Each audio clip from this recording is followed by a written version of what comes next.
Ya está en esta mesa de trabajo mi querido Víctor Ronquillo. Vic, ¿cómo estás? ¿Cómo estás? Bien, pues bienvenido. Por aquí, contento de saludarte, contento de saludar al público, Jonathan. Hoy arrancó la mañanera prácticamente con pues el inicio de clases con honores a la bandera y toda la cosa. Sí, a mí me encantó, me trajo la nostalgia de... Yo fui profesor de secundaria y fue muy grato esa etapa en mi vida. Y también me trajo, pues obviamente, mis recuerdos de alumno. Por cierto, la escolta, según el uniforme, pues era de una escuela secundaria técnica. Ahí fue mi debut hace muchos años en la escuela secundaria técnica 24 de allá de Santo Domingo, ¿no? En Coyoacán. Ahí empecé a chambear y a hacer por la vida. Pero bueno, yo creo que, y entrando en materia, me parece que nos encontramos en un momento de emergencia. Y ante ello hay que atender a esta emergencia. Se puede cuestionar la estrategia seguida, se puede pues argumentar, pero me parece que el problema no es solo de México, el problema es un problema mundial.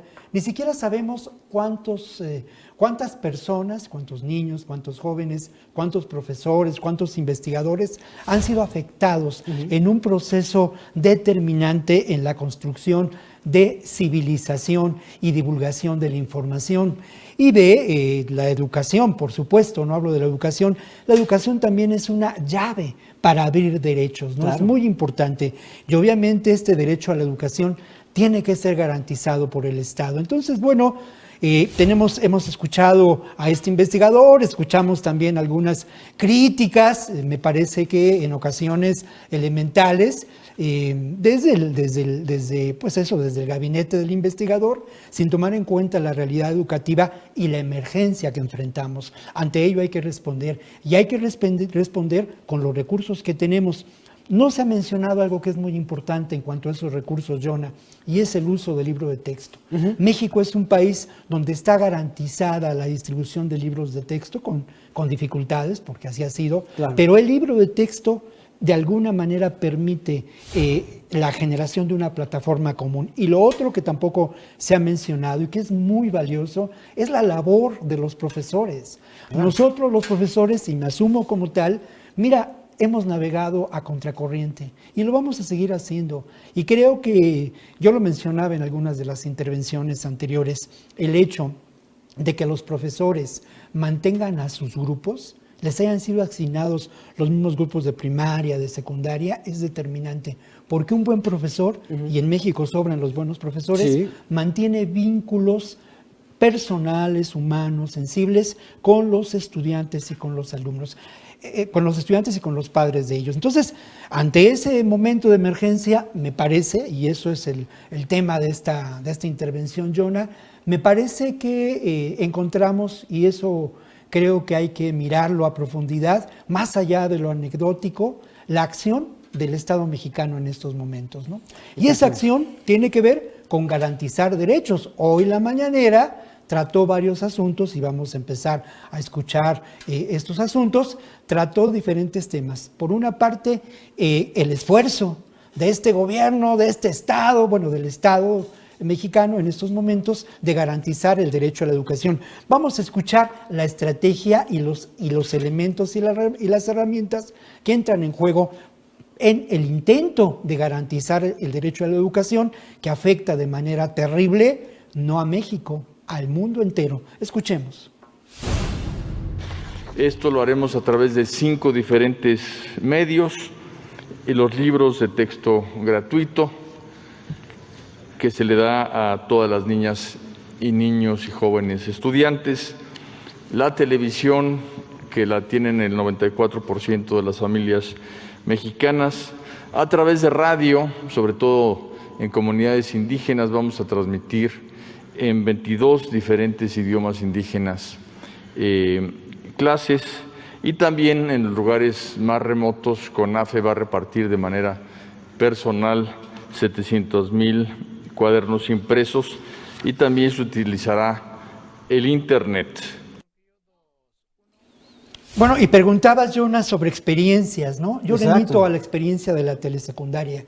La telesecundaria ha sido un modelo exitoso y ha generado posibilidades de educación a muchos estudiantes en lugares apartados. A mí me tocó armar un reportaje sobre telesecundaria y lo otro, recorrer, ahí sí, ir en mula a los diferentes poblados de la Sierra de Guerrero, de la región de la montaña, llevando libros de texto, ¿no? Yo fui como reportero, como cronista, contando esta historia que se publicó en una revista que se llamaba Memoria de Papel hace ya algunos años. Sí, telesecundaria. Aquí la duda que me surge es, en telesecundaria, digo, todo era por televisión, pero también había un sí. profesor que te guiaba. Hay un profesor asignado y en cada aula, ¿no? Aquí la situación es diferente, pero existen, aún en los lugares más apartados, espacios dedicados a lo que es este proyecto de escuela rural. Hay un normalismo rural, que ya he hablado de ello, comprometido. Ese normalismo rural, pues no solamente es Ayotzinapa y la tragedia de Ayotzinapa, por supuesto que no. Y ese normalismo rural trabaja en estas comunidades. Por ejemplo, no se habla de esta labor. Es decir, la nota del Universal hoy publica, pues eso es cierto, lo que publica, claro, ¿no? Pero hay circunstancias, hay realidades, este tipo de información a veces me parece que no entiende los procesos educativos. Yo rescato mucho, por ejemplo, la labor que ha realizado aquí en la Ciudad de México la Coordinadora Nacional de Trabajadores de la Educación, precisamente en favor de una educación en estado de emergencia económica que hemos vivido en los últimos años. Pero, Jonah, se nos acaba el tiempo y a mí sí me gustaría escuchar la siguiente intervención, porque tiene que ver precisamente con este proyecto o con esta realidad de una política de Estado en términos de garantizar, y aquí algo fundamental, garantizar derechos humanos y terminar con la impunidad. Escuchemos. Estamos por enviar al Senado, va a ser hoy mismo, una aprobación del Ejecutivo, es decir, nuestra aceptación para que en los temas de desaparición forzada o forzosa, en todo lo que es violación de derechos humanos, pueda intervenir sin ninguna limitación la ONU. Esto no se había aceptado por parte de México. Bueno, esto es muy importante porque tiene que ver precisamente con garantizar derechos humanos. Este evento, no sé si sea, digamos, hoy se ha documentado en los medios y si sea nota, pero me parece que es uno de los elementos esenciales de la conferencia de prensa mañanera y me parece que es una noticia de suma importancia. Sí, la verdad es que desde el Ejecutivo se diga abiertamente, no importa que en cuanto suceda alguna situación que tenga que ver con violación a derechos humanos, desapariciones forzadas, etcétera, etcétera, en automático pueda venir sin restricciones Naciones Unidas. Eso nunca lo hemos visto. No, nunca lo hemos visto y me parece importante, sobre todo en un contexto donde lamentablemente, algo que yo no comparto, se ha atendido la necesidad de seguridad pública que todos padecemos con una realidad muy compleja, la cual no me da tiempo de plantear hoy, pero se ha atendido de manera emergente con una creciente participación de las Fuerzas Armadas. Me parece que esta noticia es una buena noticia para todos aquellos que estamos muy preocupados por la participación creciente de las Fuerzas Armadas, que lamentablemente pues la experiencia histórica nos lo ha confirmado, deriva en violaciones a derechos humanos. Y ya, justo pensando, también el Universal hoy presenta un video justo de una intervención del ejército en Reynosa, en donde se escucha que se da la orden, mátalo, ¿no? Terrible. Y esta letalidad, esta acción del ejército Creo que si comparamos la gestión del actual gobierno con la gestión de Peña Nieto y de Calderón, es diferente. Me gustaría mucho, no nos va a dar tiempo de escuchar los diferentes inserts que habíamos seleccionado, pero me parece que otro elemento importante tiene que ver con la gestión del Estado en términos del cuidado de la hacienda pública, del cuidado de los dineros, y en relación a ello me parece que el proyecto de Estado, el proyecto de acción política de este gobierno está también encaminado a ello. Entonces tenemos por una parte el derecho, tratar de garantizar el derecho a la educación en un momento tan grave, tenemos el elemento de tratar de garantizar el derecho a la seguridad, el respeto a los derechos humanos, y este derecho que no está inscrito, pero que tiene que ver con garantizar el bien público. Escuchemos lo que dijo López Obrador en relación a este cuidado con la hacienda pública. Hay quienes no quieren ya que exista la mañanera, les molesta. Quisieran que nos pusiéramos un tapaboca, engarrótese ahí, silencio, cállese, no diga nada. Nosotros somos los que vamos a informar. Nosotros tenemos el monopolio de la palabra. No, somos libres.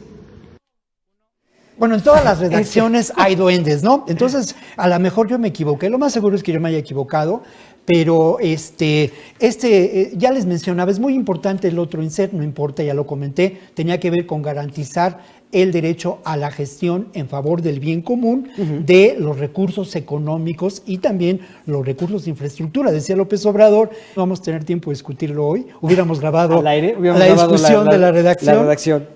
Pero a mí me parece que el derecho a la información está garantizado precisamente porque este gobierno tiene una práctica de poner sobre la mesa la información nacional y atenerse a que de pronto, en el momento en que se hacen preguntas incómodas, se enfrenten.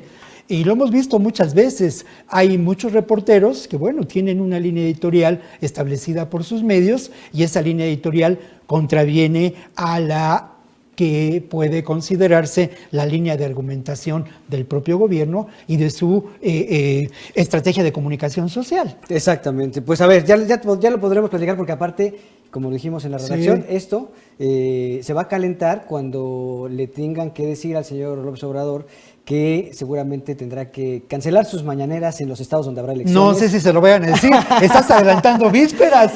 Se te ve el cobre. Pasó No creo que se lo vayan a decir. 2004. Creo que es un tema a discutir y creo que no, no creo, hay un no creo que antecedente, se lo lo va a platicábamos. decir. Es decir, finalmente también esa perspectiva de se lo tendrán que decir es un ejercicio que no contempla lo que tengamos que decir los ciudadanos al respecto. Claro, no, me refiero a que el tema es que supongo que el antecedente que tenemos en las elecciones cuando él era jefe de gobierno, pues eso fue lo que pasó. Entonces, entre comillas, pero insisto, ya lo discutiremos, mi querido Yona. Chao, chao. Nos vemos por acá mañana.